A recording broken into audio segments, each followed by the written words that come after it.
शरद पवार गटाचे राष्ट्रवादीचे जयंत पाटील आपल्या सोबत फोन लाईनवर जोडले गेलेले आहेत। सर, स्वागत तुमचं TV9 मध्ये।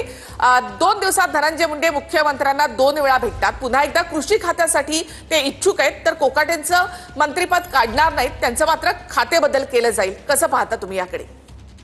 नाही, हे असं कोण म्हणते? चर्चा आहे अशी, कारण सह्याद्रीवर बैठका झाल्या। गेल्या 2 दिवसामध्ये धनंजय मुंडे 2 वेळा मुख्यमंत्र्यांना भेटली। हवा पाण्याच्या चर्चा करण्यासाठी तर धनंजय मुंडे भेटणार नाहीत। भेटतील ना, का नाही भेटणार? चर्चा काय झाली, याविषयी झाली का नाही हे माहित नाही ना।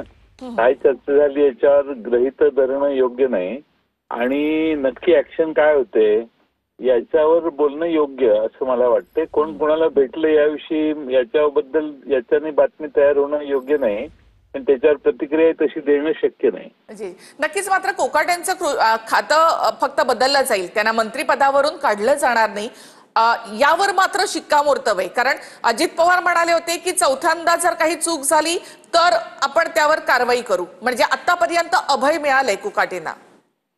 नाही, चूक झाली असं हे सरकार मानतच नाही। मुख्यमंत्र्यांना मंत्री महोदय आपले चूक करतात किंवा सत्तारूढ पक्षाचे आमदार चूक करतात असं वाटत नाही, त्यांना ते सगळं मान्य आहे, त्यामुळे चालू आहे।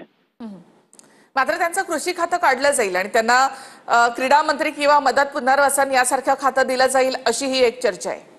अशी लोकांची अपेक्षा आहे, पण मला वाटत नाही असं काही होईल, कारण मुख्यमंत्र्यांना या सर्व गोष्टी मान्य असावेत असं माझा अंदाज आहे। तुम्हाला असं वाटतं की कोकाटेंकडे कृषी मंत्रीपद कायम राहील? हा, असा माझा अंदाज आहे। आता वाचणं होणं ह्याच्यात माझा असा अंदाज आहे की काही फार बदल किंवा फरक करण्याची काही इच्छा दिसत नाही त्यांना। आणि धनंजय मुंडे यांना मंत्री म्हणून घेतलं जाईल, मंत्रिमंडळामध्ये घेतलं जाईल असं वाटतं तुम्हाला? काय माहिती, कारण शेवटी असं आहे की आपल्या मंत्रिमंडळात कोण घ्यायचा मुख्यमंत्र्यांचा अधिकार आहे। कोणी भेटलं 2-3 वेळा म्हणून काही बदल होतो असं नाही, त्यांची काही कामं असतील, कामं सांगायला गेले असतील। कुणाचे? अजित पवारांचे देखील संकेत होते।